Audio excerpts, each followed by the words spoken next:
نن ستاسو دپاره لیک دی معشوقخیل عبدالحمید او د هغه دیوان. د پېښور قبلیز سویل ډډې ته تقریبا 8 میله لرې د بډبیرې کلي سره نږدې د معشوقخیلو په نوم یو وړوکی کلی دی چې ورته د مشهور موشګاف شاعر عبدالحمید معشوقخیل سړبني د زیږون مسکن او د مدفن کېدو فخر حاصل دی. د ژوند حالات د ورکې د تورو تیارو شاته دي. البته د خپل کلام نه یو څو خبرې څرګندېږي، نو د هغو په بنا دا ویلی شو چې عبدالحمید بابا د کوز یا د سمې د سړبنو مومندو د قبیلې د معشوقخیلو د تپې یو فرد و چې د 10مې صدۍ هجرۍ په آخري زمانه کې پیدا شوی و. د شاه و ګدا د قصې د لیک تاریخ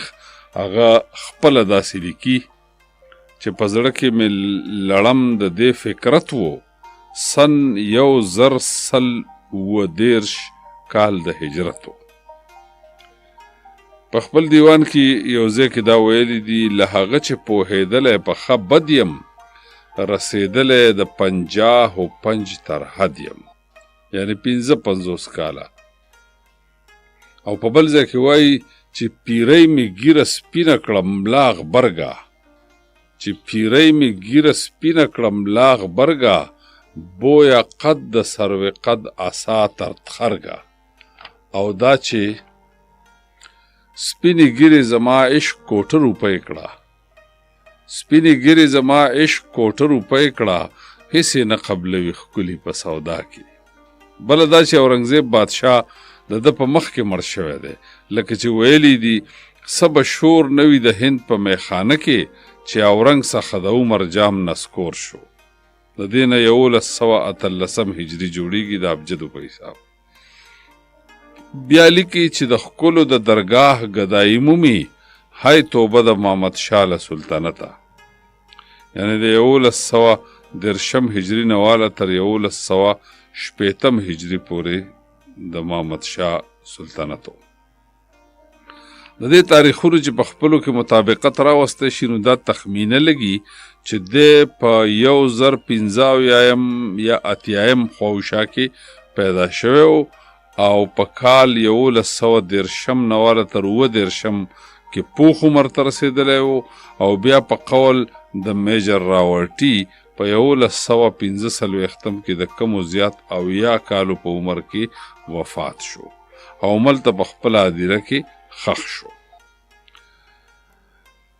د دغه تاریخونو په مناسبت حمید بابا د عبدالرحمن سړبني هم عصره ثابتېږي، خو عجیبه ده چې دواړو چرته په هیره هم د یو بل نوم نه دی اخیستی. او دا هم یو حقیقت دی چې څنګه خوشحال خان او رحمان بابا د ادبي دنیا نه بهر د ژوند په نورو معاملو کې نوم او شهرت لري، عبدالحمید د ادب او د شعر او سخن نه علاوه په هیڅ حیثیت په خلکو کې نشي پیژندی او نه څه نوم لري. د حمید بابا د تعلیم او تربیت په باره کې هم صرف د هغه د کلام نه اندازه لګېدی شي چې هغه یو عالم او فاضل شاعر و، په عربۍ او بیا خصوصاً په فارسۍ ښه پوهېدو، ځکه چې قصه د شاه و ګدا هغه د فارسۍ نه ترجمه کړې ده. دا یوه منلې شوې خبره ده چې د شعر خوبي او خوند، حسن او لطافت بل ته بیانول ډېر ګران وي. څه په دې چې یو خو په دنیا کې د خوښې ناخوښې څه معیار نشته، بل د طبیعتونو او ذهنیتونو اختلاف دی، او څه د پوهې، علم او د نظر کمی زیاتی. او دلته د شعر د خوند احساس خالص د لوستونکي او اوریدونکي د خپل ذاتی ذوق او وجدان سره تعلق لري. نو د تلذذ هغه حقیقي احساس چې محض ذهني وي څوک په لفظونو کې پورا نشي بیانولی. لکه د چانه که څوک تپوس وکړي چې د ګلابو او د چمبې په بوی کې څه فرق دی، نو غالباً چې هغه به په لفظونو کې ادا نه کړی شي، یا د دې خبرې به هیڅ جواب ونه کړی شي چې فلانی شی د هغه ولې خوښ دی. دغه وجه ده چې څه وخت چې د یو شاعر د کلام مجموعه پیش کولی شي نو پیش کوونکی د هغه د کلام د تعارف دپاره پرې څه مقدمه دیباچه یا پیش لفظ ضرور لیکي. بیا دا د لیکونکي تر خپله ذهني وسعت او د علمیت تر حده چې هغه پکې څه څه وایي او په څه شان ستایي داسې هم لیدلی شوي دي چې شارح یا مبصر د شعر دپاره هغه څه ووایي چې هغه مفهوم خپله د شاعر په ذهن کې هم نه وي راغلی او کله معامله د دې برعکس وي ګویا خپله د کلام د ذاتي محاسن او معایبو نه قطع نظر د دیباچې یا د تمهید زور او خوندناکي د دیباچه لیکونکي د لیک خاصې شي. د کتاب د متن او د شاعر د کلام سره ډیر د نږدې تړون یا علاقه نه وي ځکه چې خپله شعر خو چې څنګه وویلی شول کم او زیاتو مغومره خوند یا بې خوندي لطف یا بې لطفي لري چې لوستونکی د خپلې پوهې احساس او وجدان مطابق محسوسوي. د حمید غوریز مضمون او د خوښې موضوع چې په کم محور د ده ټوله شاعري چورلي هغه حسن او عشق دی او عشق هم مجازي دی او په ډیر شدت سره دی چې ستا سوی پتوی او ستی عاشق ویلی شي. بې د سوز و ساز اور د اور د لمبو د آتش سوزان د ذکر د وسوم د چغو نه نور څه نشته. په بني ادم کې علاوه د نورو بېشمارو خاصو او جذباتو عادتونو او خصلتونو مینه او محبت هم قطع نظر د دینه چې بنیادی محرکات سوي یو فطری جذبه ده چې د سره ضایع د سره پیدا ده او د په خټه او خمیر کې د شروع راسیاخلې راغلی ده. مینه د هر مادي او غیر مادي د همجنس او غیر همجنس سره کېدی شي خو دومره ده چې هر کله دا په خپل کیف او کم کې د عامو حدونو نه ډېره وړاندې شي او شدت اختیار کی نو عشق وبللی شي. عشق په اصطلاح کې عموماً هم هغه د حد نه وتلې مینې یا تقاضې ته وایي چې یو بني ادم د چا سره یا د چا دپاره لري. خو عشق د ظاهرېدو دپاره په سر کې یو مادي مرئی او مجازي او چې ترقی وکړي یو روحاني او حقیقي مرکز یا مرجع غواړي چې طالب د خپل مطلوب سره قرب بلکې توسل حاصل کی او څه وخت چې د هغه مرکز عمومي او مقرر کی نو عشق څرګند شي دغه مرکز یا مرجع ته معشوق محبوب یا مطلوب وایي. که مطلوب خپل ذات باری تعالی وي نو داسې عشق ته حقیقي عشق ویلی شي او که محبوب همجنس نر یا ښځه وي نو بیا ورته عشق مجازي ویلی شي. د دې مطلوب نه جدایي بیلتون او فراق د عشق آغاز دی یا که وایي نو یو روانه سلسله ده او قرب نزدېکت او بیا وصل یې انجام دی. په هر کیف د عشق دا جذبه د بني ادم په ژوند همیشه راسې حاوي را روانه ده او دغه شان به تل تر تله پرې خورځي. دغه وجه ده چې د بني ادم د دې بنیادی جذبې ترجماني دنیا په ادبیاتو کې کیږي بلکې د ادب په ګڼو موضوعاتو او فني تخلیقاتو کې په هر څه عشق غالب دی. د هر څه نه زیات په عشق ویلي شوي دي او په رنګ کې رنګ ویلي شوي دي چې نه پکې د وخت څه قید شته او نه د ځای څه شرط. عشق په هر ملک کې په هر قوم او طبقه کې په هر حالت او ماحول کې او په هر زمانه او هر عهد کې په مختلفو رنګونو کې د بیلو بیلو تصوراتو او جدا جدا نظریو په شکل کې بیان کړی شوی او ستایلی شوی دی.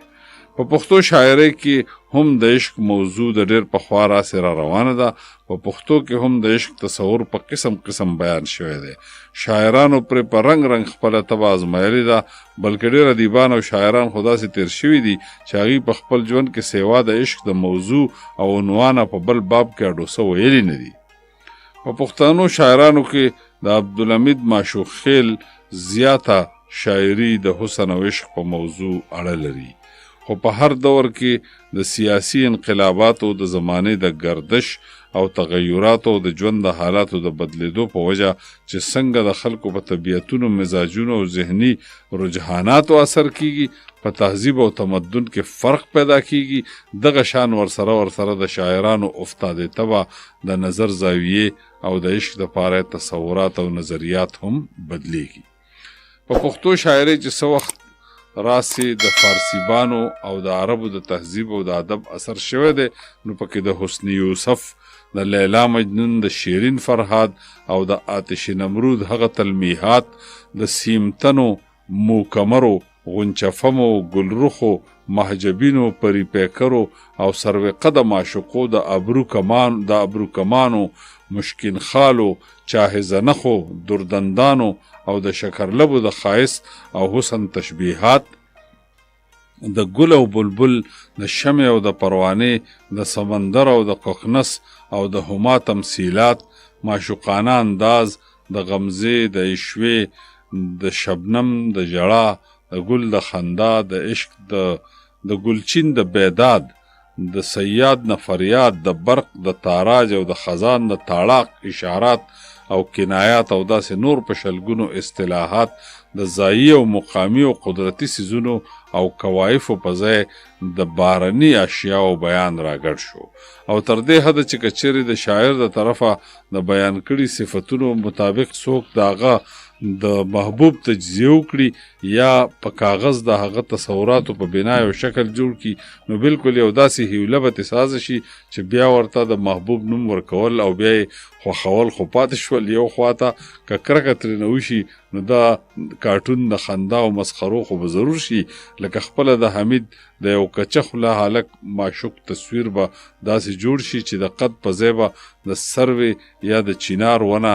یا به یې قد د یوې همسا عمره اوچت وي، سڼې به یې نیم ګز اوږدې په دواړو مټو مخامخ اویزان وي. په زنې کې به یې ډېره ژوره قطۍ یا کوهی وي، باڼه به یې اوږده نیغ او تیره غشي وي، خوله به یې د ګل د غوټۍ عمره وړه او بنده وي او ملا به یې د ویښته په شان نری وي. ظاهره ده چې داسې محبوب خو به خپله حمید هم د بدې ورځې ځکه خوښوي چې خپله بیان کړی دی، په دې شان دی. خو خبره دا ده چې شاعر خپله د خپلو محسوساتو هغه کیف و کم په عین حقیقي شکل کې بیانولو دپاره بالکل مناسب او حسب حال الفاظ نه مومي، نو خود محض خیالي او فرضي تشبیحاتو کې لګیا وي، سوایي د زړه بلاس پې وباسي او د ځیګر تاو پې سړوي او په دې شان خبره د اصلیت او حقیقت نه د لاسه لرې وځي. خو د شاعرۍ دا کمال ډېر عجیبه دی چې د حقیقت نه په لرې وتو کې هم یو خوندناکه مزه او مزیدار خوند پیدا کړي. د عبدالحمید معشوق خیل د دیوان په مطالعه معلومیږي چې په دې دور کې هم د شاعري د ډېرې اوچتې پایې وه، ځکه چې خپلو امصرو شاعرانو یې صفت کړی دی. د پسې چې کوم شاعران راغلي دي په هغو کې ډېر د شاعري ستایي او متاخرینو تذکره نګارانو یې تعریفونه کړي دي. غرض دا چې خپلو او پردو مشرقي او مغربي ادیبانو، شاعرانو او عالمانو ټولو په یو شان ورته ښه ویلي دي.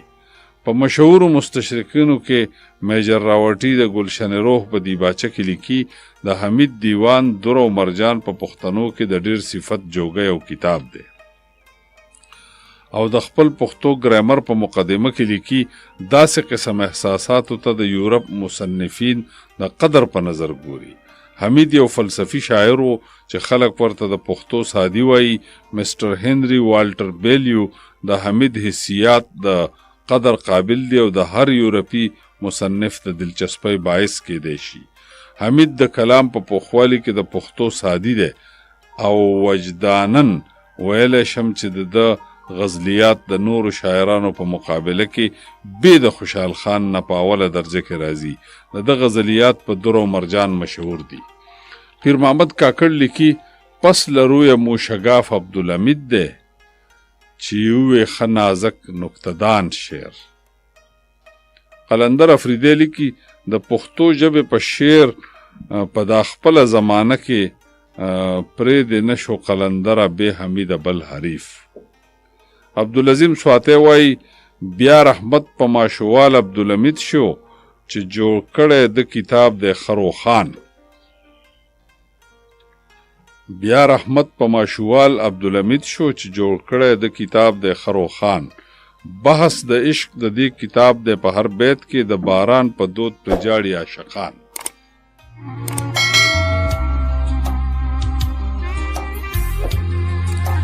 مرزا خان قندهاری وایي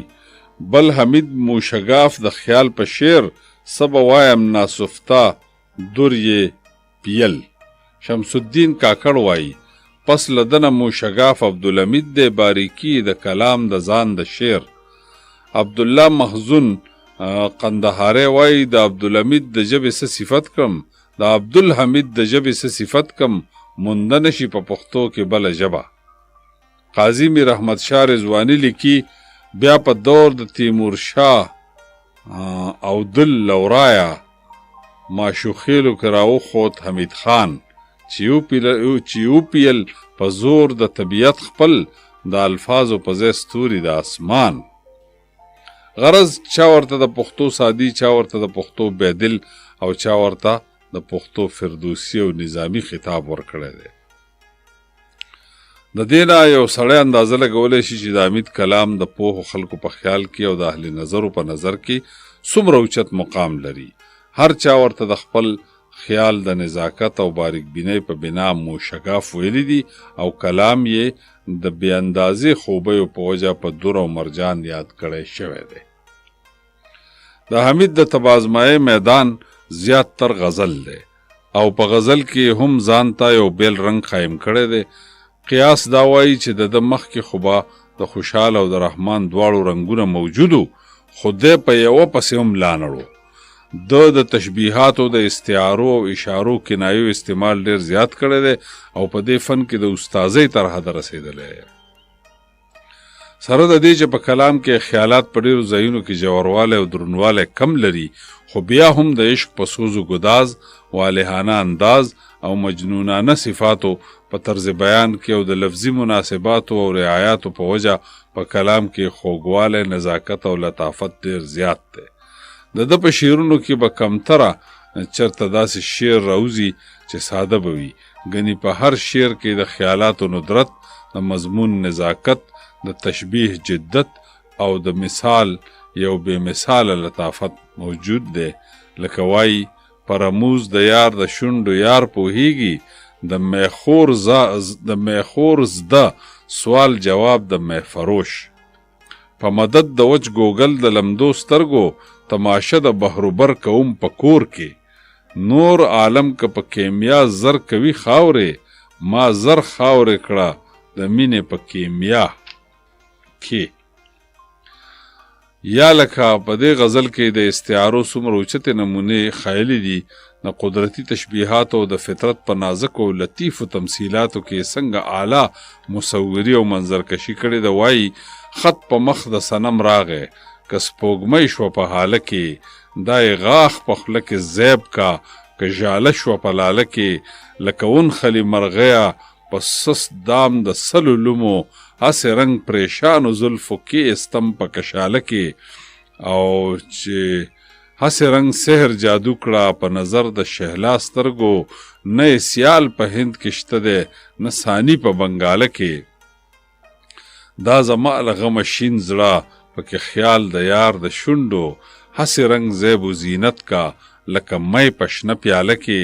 ما وی عین ګڼه ګل دی د غنچې په لمن غښ دی، که مې کوت یو ګلندامو پروت په سبزه دوشاله کې. سر تر پایه غم د هجر لکه نه سوری سوری کړم، ځکه یم مدام دا هسې رنګ په آه او په ناله کې. دا او داسې په سوونو شعرونو چې په پټه خوله لوستو سره کوم کیف او سرور سړي ته حاصلیږي، هغسې په تشریح او معنا بیانولو کې نشي کېدی.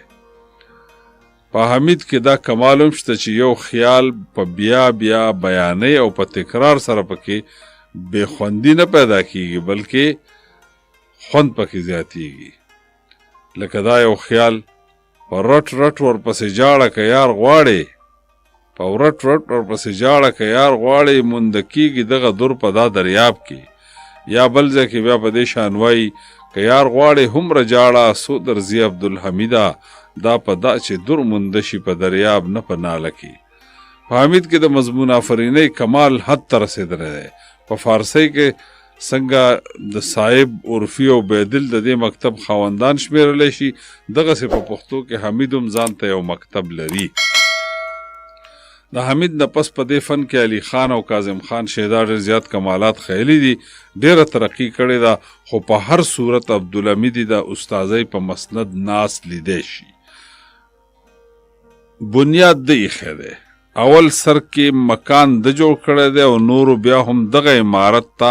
آرایش او زیب او زینت ورکړی دی. د نویو مضمونونو نادرو خیالاتو د نازکو تشبیهاتو څومره عجیبه او نادرې نمونې په دې شعرونو کې اوس موندی شئ. لکه زه د شمع په څېر اور په تندي بل کړم، زه د شمع په څېر اور په تندي بل کړم، ته د صبح په څېر خاندې له غروره. له ستمه د کرم هسې جلوه کا، له ستمه د کرم هسې جلوه کا، لکه بریخي آب حیات له توره تمه. لکه ګل و خفه ځای ته شي بوی زیات شي، لکه ګل و خفه ځای ته شي بوی زیات کا، تر پخلا مې هغه یار دی مرور خوښ. دا زما د آه لوګی پکې لیده شي، آینه دی د مخ نه ده په خط زنګه، چې په تورو سترګو تور رانجه شي پورې، له یوې تورې بلا پاسي سل نورې. حمید د ژوند په خاصو اهمو واقعاتو، د معاشرې په معایبو او خرابیو، سیاسي کشالو، د وخت د حکومت په بې اعتدالیو او زور زیاتیو هم سنسه لیکلي دي او په څو خبرو یې سخت تنقید کړی دی. دا ستور دګرګون راغی وخت نور شو، چې خیوه د عادلانو ظلم زور شو، یو د بل په ښه او بد رسېدی نشي، سود او زیان د خلکو واړه کورا کور شو، غریب خلک مردگان پکې ورتیږي، ظالمان نکیر منکر پیښور ګور شو. که دفتر د آشنایۍ کړې پاڼې پاڼې، بیا به نه مومې یو حرف د وفا هم. په تمام جهان قراري ده، په حمید د غم مغول راوخاته. داسې معلومیږي چې د عبدالحمید په زمانه کې د مغولو حکومت ډېر ګډوډ، بدنظمه او بې اعتداله و. د هر قوم نه چې څه وخت حکومت ځي نو دغسې ساس بابې د زوال پیدا شي. د مغولو د حکومت هم دغه د آخري سلګو دور و چې څنګه د سیکانو د بې قاعدې او بې انتظامه حکومت دپاره سیکا شاهین هم مشهور شوی و، داسې د مغولو د بې قاعدګیو، بې اعتدالیو او زور ظلم دپاره د مغولواله اصطلاح مخصوص شوې ده. عبدالحمید په یو څو ځایونو کې د دې اصطلاح استعمال ډېر په مناسب او خوندناک انداز کې کړی دی. لکه وایي یو به نسم مغلواله د رقیب ستا په رښتیا که زیږولی پښتنې یم، که په نور وګړي ظلم د مغول دی، خدای غمونه کړه دا ستا مغول زما. په یو نظم کې د جمال خان او داغه د زوی جلال خان چې د مشترزو مومندو تکړه خانان او ملکانو د زور زیاتی او د ظلم انجام بیان کړی دی، ځکه چې دوی به په قوم دومره ظلمونه کول چې خلک اخر تنگ شول او ماشوخیلو، عدیزو او خدریزو درې واړو تپو په سلام مصلحت په جمع په دې خانانو هپه وکړه، د دوی په کورونو یې اور لګولو، ټول یې پکې دغسې ژوندي وسول او په دې شان یې د ظلم کاسه نسکوره کا. لکه وایي هر سردار چې د خپل قوم د بدو خیال کا، آینه دې د خپل ځان حال د جمال کا، په پردو مړانه نه کیږي بې خپلو، له لحده دا آواز جمال جلال کا، او خو بدنام په دا جمال خدای خدریزي کړه، خو بدنام په دا جمال خدای خدریزي کړه، ګڼه هره چار په خلکو خپل اعمال کا. په یو څو ځایونو کې چې د هجر و فراق د سوز و ګداز او آه و فریاد نه لږ په قلاره شوی دی، نو د اخلاقو د اصلاح په غرض یې سپند و موعظت او واز و نصیحت هم خپل کړی دی. وایي ای مدام د نس په زیرمه مبتلا، ځان ته ولې ایښوې اوده بلا، دانایان له دشمنانو صلاح نه کا ته په څه کوې د نفس شیطان صلاح په حیا کې سړی وږی تږی ښه دی نه په شاد و شکر موړ په بد رسوا نازولی زویه نه اخلي ادب او د سوري نخل نه نیسي رتب هر سړی په خپل ښایست باندې زیبا دی نه د مور په زیبایي او نه د اب او په زړه مهر په خوله قهر زوی ته بویه څه ښه وایي چرته ډب هلته ادب درویشي په تخت و تاج باندې زوال خوري تخت و تاج در زوال تاخت و تاراج او داسې نورم ډېر اشعار شته چرته خال خال په عشق حقیقي یا په تصوف کې هم څه ویلي دي په یوه نفس حباب له بهره بیل شي په یوه نفس حباب له بهره بیل شي نشته هیڅ په دم وهلو کې بهبود د حمید بابا په کلام کې د صنایع بدیعي په لحاظ لفظي او معنوي خوبۍ هم ډېرې موندی شي او ورسره دا یو خبره هم نمایانه ده چې د پښتو د محاورو اصطلاحاتو استعمال ډېر زیات کړی دی او په اکثرو ځایونو کې ثابت متلونه یعنی ضرب الامثال ډېرې په صفایي او خوبۍ سره راتړلي دي ټول دیوان په غور سره د کتو لایق دی چې پکې قسمه قسم خوبۍ او ډېر محاسن دي تش د یو شعر نیم په مثال سره هغه خوبۍ نشي معلومېدی د حمید بابا په هکله تاسو لیک واورېدو حمید بابا فرمایي که د غم په ډبلو شمریز مریض که د غم په ډبلو شمریز مریض نه مې صبر شي د ښکلو نه پرهیز او د جهان زارو قربان شه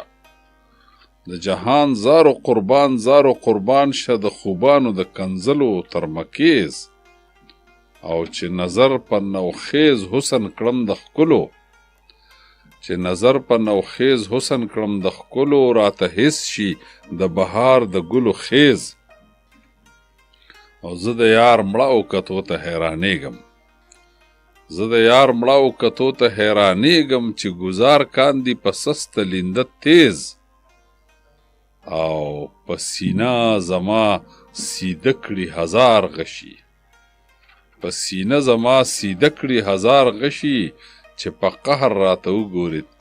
تیز او که لب د شکر لبز بیخلی نه دی